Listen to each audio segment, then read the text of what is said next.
What's up guys, Tyler Toad here, welcome to the channel. Today I'm going to share a really cool gift with you guys.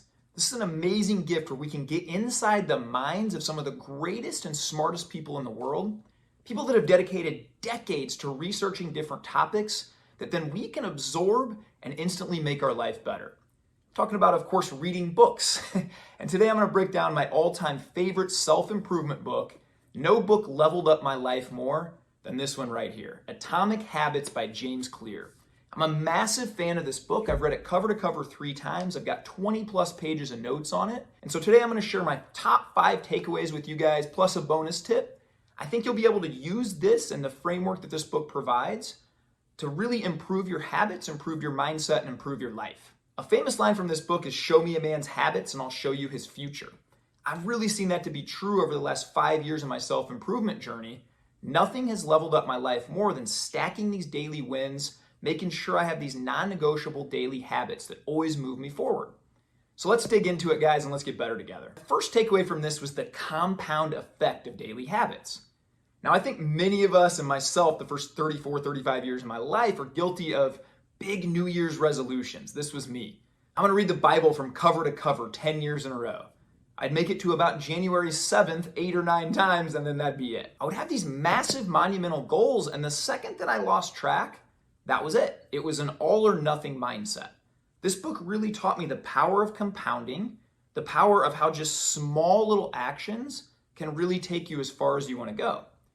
James Clear uses the example of a compass, and he says if you have a long-term vision, if we want our life to go this way, we just turn the compass 1%, doesn't look like much in the short term, but if we keep going on that course instead of that course, it makes a massive difference.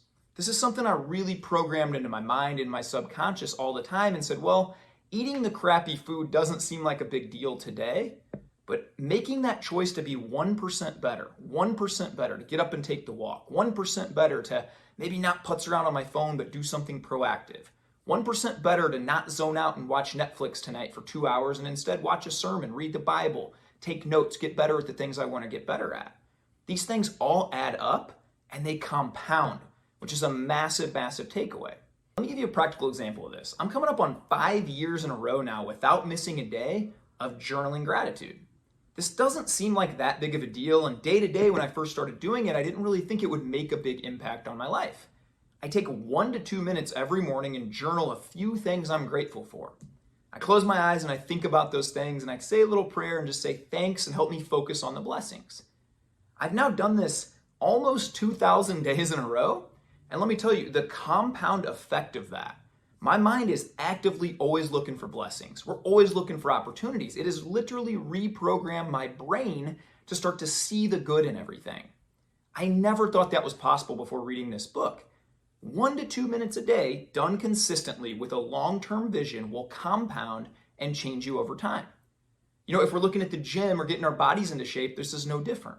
You show up on days you don't necessarily feel like going, you get 1% better on those days.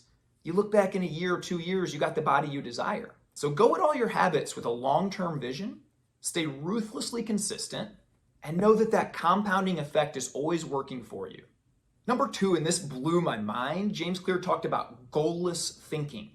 Now, I was always taught growing up, and I've always been a big goals guy. I'm going to set these goals, and I'm going to go conquer them, and that's when I'm at my best, when I'm setting goals. James Clear really challenged the way that I looked at that. He made the point that goalless thinking is actually better. This quote is one that really changed my life, and I'll put it up here on the screen. It's not about any single accomplishment. It's an endless cycle of refinement and improvement that matters. This really changed the way I approached everything. You know, I used to approach poker when I was a poker pro as, how much did I win today? How much did I win this month? How much did I win?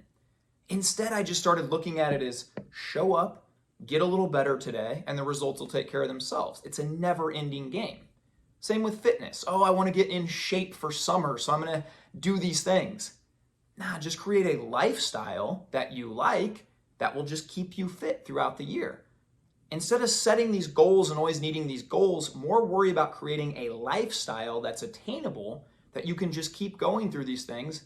And the beautiful thing is it's never ending. He also says in there, you don't rise to the level of your goals, you fall to the level of your systems. Now, I didn't really understand what that meant until I hired a coach and I started working through a lot of this stuff. But man, now the light bulb came on. So let me share that with you guys. Systems essentially mean to me little programmed wins throughout the day. I call them stacking wins.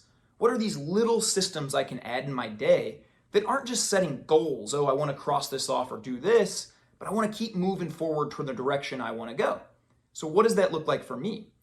A system for me is I never snooze on my alarm clock. I set my phone a little bit away so that when that alarm goes off, I have to step out of bed and start my day. Boom, we start the day off with a win.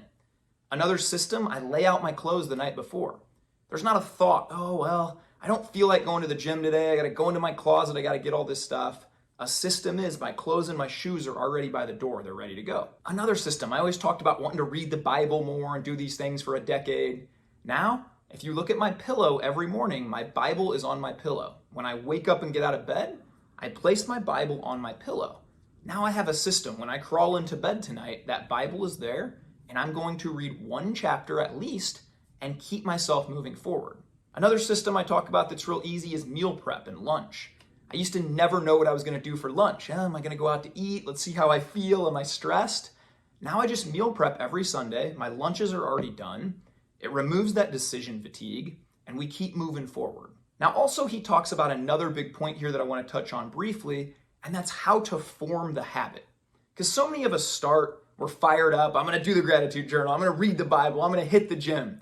This is why we see gyms packed for 2 weeks after the first of the year. Then slowly but surely, we see people start to fall off.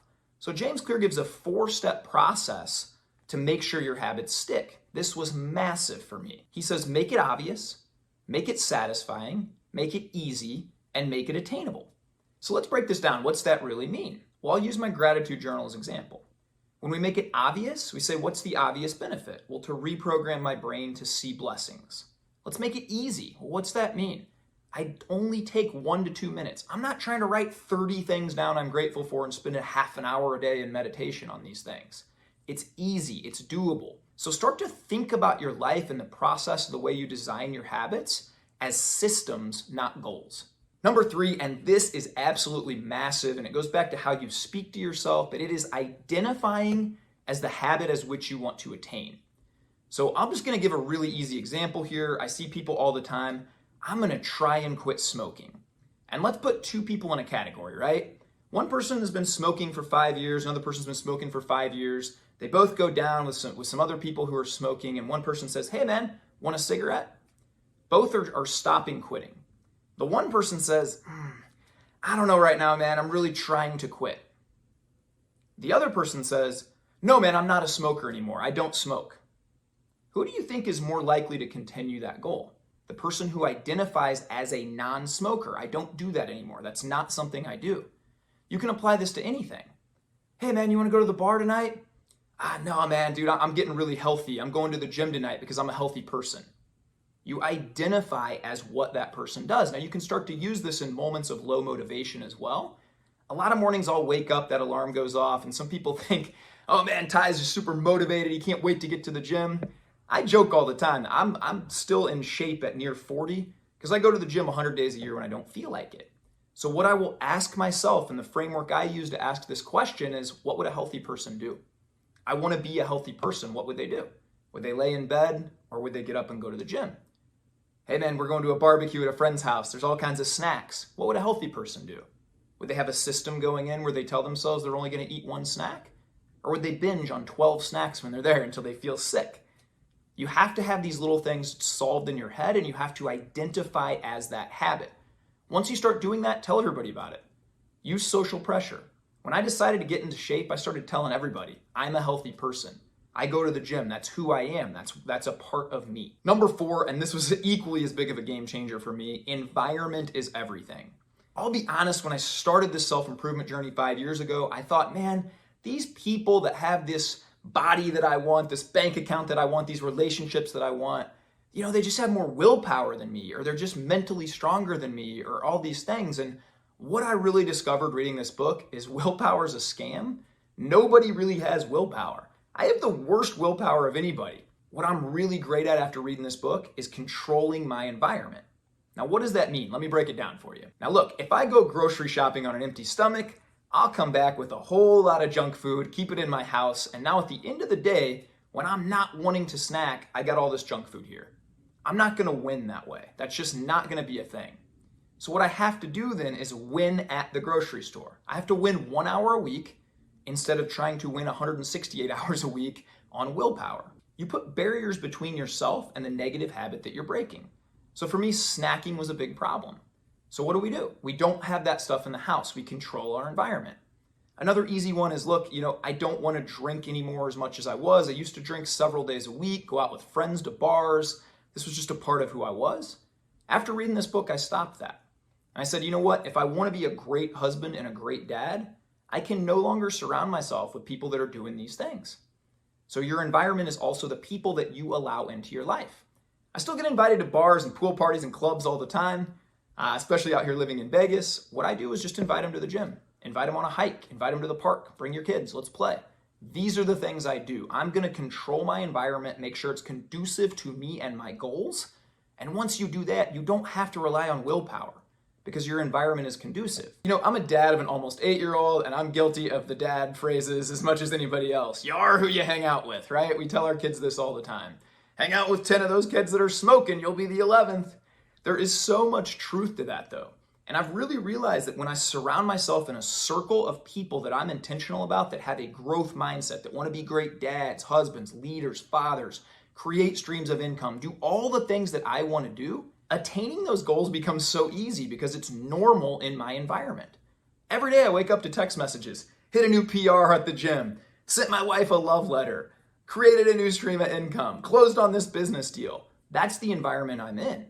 It just makes it so conducive to keep going for my goals when I'm surrounded by people that have the same mindset. Number 5, and this one was just massive for me, you have to focus on continuous improvement, not perfection. There is no end goal here. There is no, well, when I get here, I'll take it easy. There is no, well, here's the stop line. I think anybody who's a parent could identify with this. Look, I'm not trying to raise my kids as fast as I can to get them out of the house. I want to enjoy the moments with them and enjoy the journey, enjoy the process. Even this YouTube channel. If you look back to the first few videos I put out, it was me shirtless, just talking on an iPhone ranting. I'm sure I'll look back a year from now and say, man, we were doing some other things not great now that we've improved on.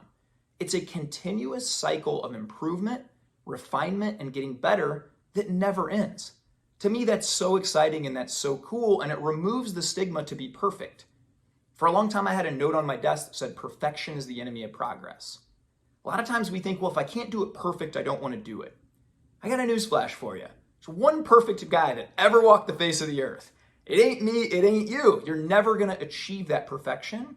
So stop thinking about it that way. Stop putting that pressure on yourself and think of continuous improvement, continuous refinement, and there is no finish line.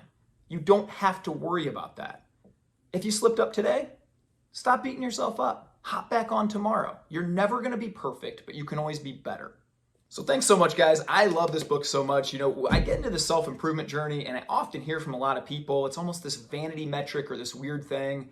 I read 100 books this year. I read 200 books this year. I'm not really like that, to be perfectly honest. I'll read 7, 8, 10 books a year and I'll go back and reread a lot of the books that made a big impact on me to solidify those habits. I think only knowledge applied really counts. And I know a lot of people, man, that read 100 books a year that don't apply much of it.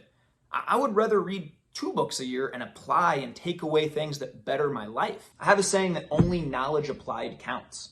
So I'd ask you today to get out a pen and paper. What are you going to apply and take away to make your life better? Giving you a few tips back here, and I hope some of them resonated and helped.